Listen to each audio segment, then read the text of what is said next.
John Fury says that Wilder is gonna get retired from fighting his son in the trilogy fight. That's only after he said something completely different months ago. And I'm about to talk about all that in this video. What up, Fight World? It's your boy Ego, and I'm back with some more boxing. Make sure you guys throw a like on the video.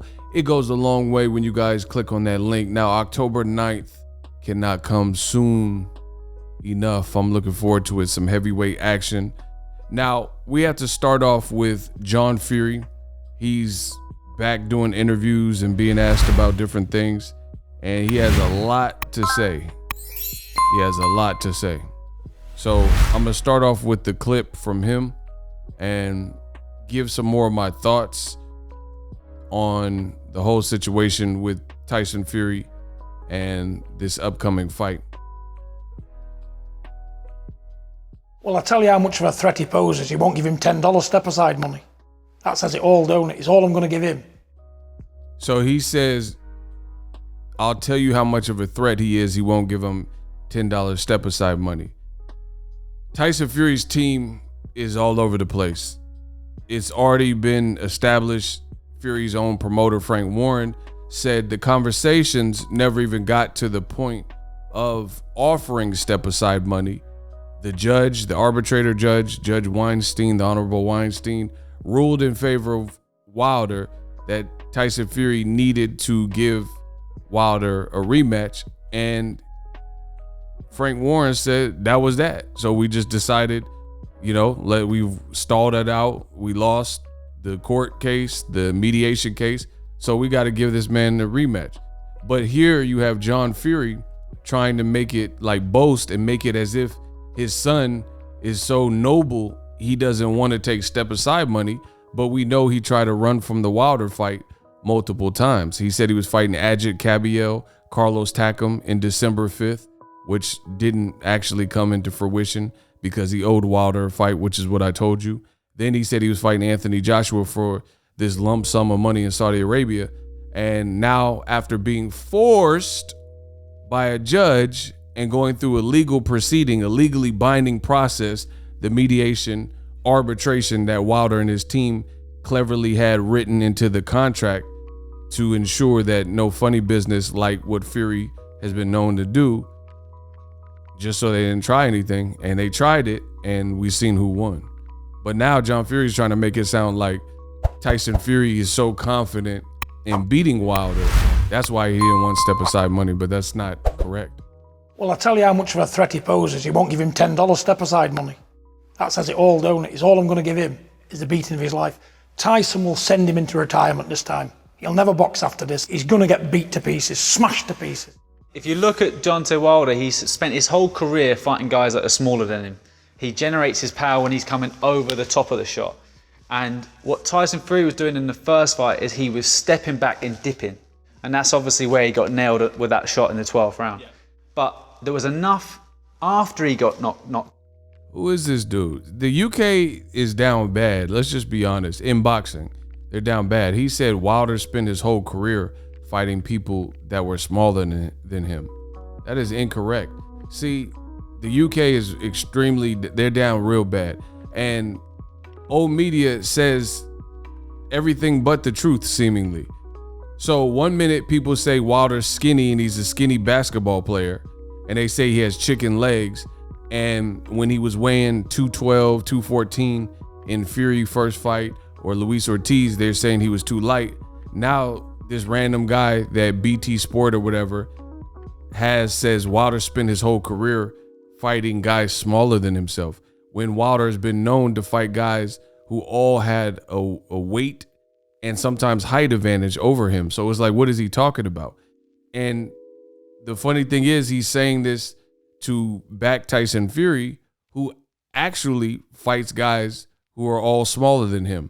When has Tyson Fury fought someone who was taller than him? He's 6'9". Tyson Fury, he didn't fight no prime 7-footer. Klitschko was smaller and probably outsized by Tyson Fury. He's a big guy, right? So it's just weird commentary from the UK. In the 12th round. Yeah. But there was enough He generates his power. He's spent his whole career fighting guys that are smaller than him. He generates his power when he's coming over the top of the shot. And what Tyson Fury was doing in the first fight is he was stepping back and dipping. And that's obviously where he got nailed with that shot in the 12th round. Yeah. But there was enough after he got knocked down, when he got up. When he took it to him. He took it to him. He held his feet. We would call it in the gym, he big manned him. He just got over the top of him. One thing he has been doing, he's been in the gym constantly training, and he's forced this fight to happen. So in his mind, see, Frank Warren just told you Wilder forced this fight to happen. That's who he's referring to. Training, and he's forced this fight to happen. So in his mind, for all the excuses he came out of why he got beaten last time, in his mind he must still think he's got half a chance, but I can't see it. Now that Tyson's shown that he can outfight him as well, and I think that's the real danger for Wilder psychologically, is how do you beat the guy that's in front of you? You know, well, I tell you how much of a threat he posed. UK commentary is exceptionally bad because it's far too biased. It's far too biased. And I can't, like I said, I'm not worried about it. I can't wait for October 9th. They can get all the UK reporters and personalities and John Fury's to interview. Ultimately, the polygraph test will be October 9th, the main event. Make sure you guys order the fight. It's just, I'll be so glad. It'll be a sense of relief when this fight is over, because once it's over, I think it's going to be over. Fury might do like Billy Joe Saunders after the Canelo fight. He might very well retire and kind of just disappear. And that's what I'm hoping for. So we'll see. We'll see how it all plays out. But the UK, the commentary is just far too biased. They're saying Wilder fights guys he always fights guys smaller than him. But Fury fights guys who are literally smaller than him. It's like, where are we getting these tidbits of information from, right? Where people would say stuff like that. And Wilder has generated power weighing 212, 214. Fury is almost 300 pounds. He just beat Wilder. He was like 273 at the weigh-in. So imagine how much he rehydrated from, and people aren't bringing up any of these things because they're trying to make Tyson Fury sound larger than life, no pun intended, and sound like this mythical gypsy king warrior. But it's not really the truth. It's not really what we're seeing. Tyson Fury is really kind of big for nothing. Like, if you look at per capita, he's huge. Pause. He's like 6'9", weighing 270, maybe even rehydrating 300 pounds. And he doesn't generate power like some of heavyweight's biggest punchers. Obviously, Deontay Wilder, Luis Ortiz, Daniel Dubois, right? Guys like that. Dillian White. All these guys have more power. King Kong Ortiz, I don't know if I said him. Anthony Joshua. They all have more power than him. And they're trying so hard to make Fury this puncher. And it's funny because a lot of people, they seem to be in belief that Fury is this, who he says he is and who they think he is. And I can't wait. I can't wait because they're talking about, all he has to do is do what he did in the last fight and walk him down. I want to see him walk Wilder down this time, because I firmly believe something was up with Wilder. You can evade the truth and what we've seen, but when he took the helmet off, it looked like he was squinting. It looked like something was going on. People, for whatever reason, they see this, and no matter what, they say Wilder's making excuses. That's in the past. We'll see what happens in this particular fight, but I like Wilder's chances, and I like them a lot. So I want to see Tyson Fury.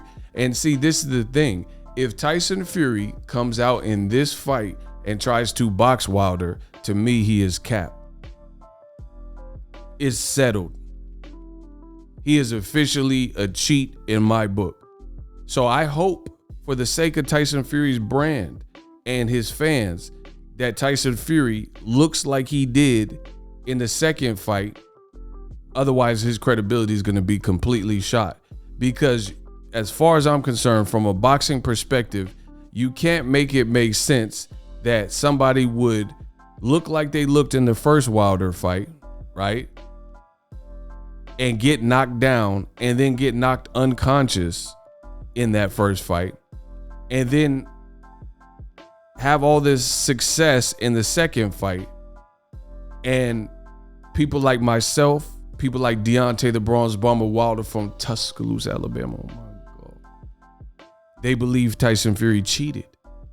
So he got to be that same person he was the last, because it doesn't really make sense for his whole team, his father, and everybody to say, oh, you figured it out. All you have to do is Wilder can't fight off the back foot. You just have to plow forward like you did in the last fight. So if he comes out with that moving and doing all the herky jerky and feints, a million feints, then we know he's capped, because everyone that they just interviewed is saying, his dad's saying Wilder will be sent into retirement. His dad previously said he was worried for his son, Exhibit A, right? He said he's worried about the Deontay Wilder fight. He says this is what happens when you have a lot of leeches and hanger-ons and yes men. I had no interest in the Wilder fight. I told him to chuck the belt in the trash bin. And he says, I'm concerned whether Tyson Fury can raise his game for Wilder, whether he gets complacent if he makes a mistake. It's got a great chance of going wrong, a good chance of going wrong out there. These are things he said. So Tyson Fury's team, the jig is up. They could continue to fake this confidence and this fake aura of confidence, but I don't believe they're really confident like they're saying, because there's no justification for why John Fury a month or so ago was saying he's worried for his son, and now he's the big bad wolf, and John Fury is saying Wilder will get beat into the ICU and retired and he'll never box again. I mean, it sounds good on the cameras, but again, if Fury comes out and he's moving and fainting, then we know he cheated for sure, because there's literally no reason. If you had that much success, you fought a guy twice. The first fight looked a certain way. The second fight looked nothing like the first fight. And the second fight yielded all of the results that you say you wanted. And if they were natural results, then you need to go and do that again, because you punched his ticket. You got his number. But we know Fury's a liar, so I don't look forward to him fighting as aggressive as he did, because I do feel he cheated. Drop your thoughts in the comment section. Let me know how I did in this video. Use my link in the description to get TUBEBUDDY, an awesome way if you want to make some moolah on YouTube like yours truly. Like, subscribe. We just going to keep cooking up. October 9th is Judgment Day.